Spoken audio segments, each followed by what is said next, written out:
Hi, this is Dr. Anthony Edwards or Dr. Tony Edwards, and I want to talk to you today about ways that you can stay motivated in your online classes. So let me go ahead and switch. All right. Welcome, Adventurisha. All right. Just to tell you a little bit about myself, I'm Dr. Tony Edwards, and I am, hey, Darian, and I am a director of a online degree learning program at a university. And what I would like to do is just tell you a little bit about myself again. I do that, and I also teach online. I'm an online instructor, and I'm going into my 9th year as an educator. So we're starting back to school today, and I wanted to kind of share a little bit of some tips with you. Okay, that looks better. All right. So, first tip would be to use a planner so you don't get overwhelmed or miss deadlines. So sometimes missing deadlines can be demotivating. If you get behind, then it's kind of hard to catch back up. And so sometimes people just give up at that point. But if you use a planner, whether it's digital or paper-based, that can really help out. Log in just about every day. Okay, if you do that, that's the second tip.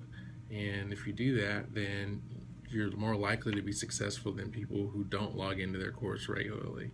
All right.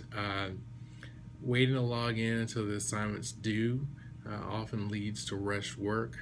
And so just make sure you get in early. Don't wait to the last minute. And also don't leave your classmates hanging. If they need to interact with you as part of the grade, make sure you do that.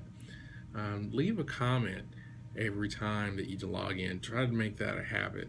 So don't just log in and look at your grades. Log in and interact. Go in and actually do something. And I think sometimes it gets to the heart of why these classes are sometimes hard to stay motivated for, because you don't have that weekly or 3 times a week you go to class and see your classmates, see the instructor. So when you don't see them personally, it's easier to just sort of blow it off.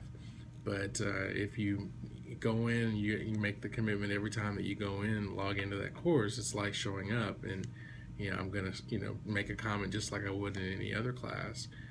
Then you're more likely to feel invested in it, and your classmates are probably going to be more likely to respond back to you. And also try to end your comments with a question. So don't just make the statement that you're being asked to make. Go kind of to the next step, and then ask your classmates, what they think, so that you're giving them the opportunity to respond to you, and you're telling them how to do it. You're not making it hard for them to figure out how to comment on your post. So at least give them essentially a way to interact with you. The easier you make it for them to interact with you, the more that they will. Okay. Use first names in your comments. So a lot of times people will just type in and they'll type their response, but it's like they're just typing it into the computer, but it was a person that you're replying to, so reply to that person. And think about if you got an email or a letter from somebody and they didn't address you by name, how would you feel?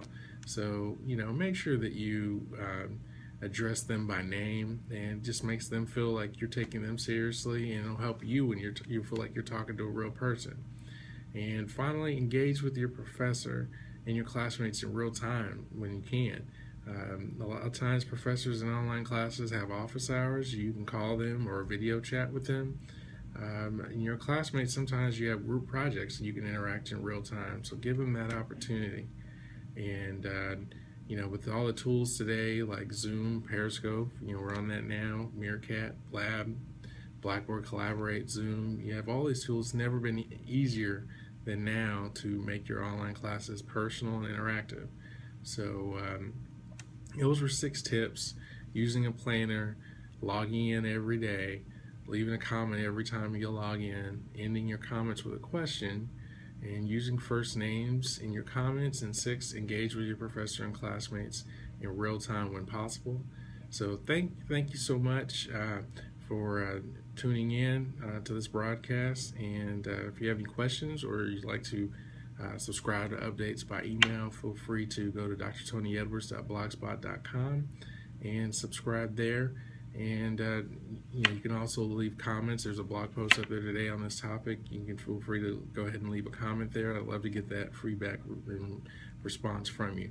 Thank you so much and have a good day. Bye-bye.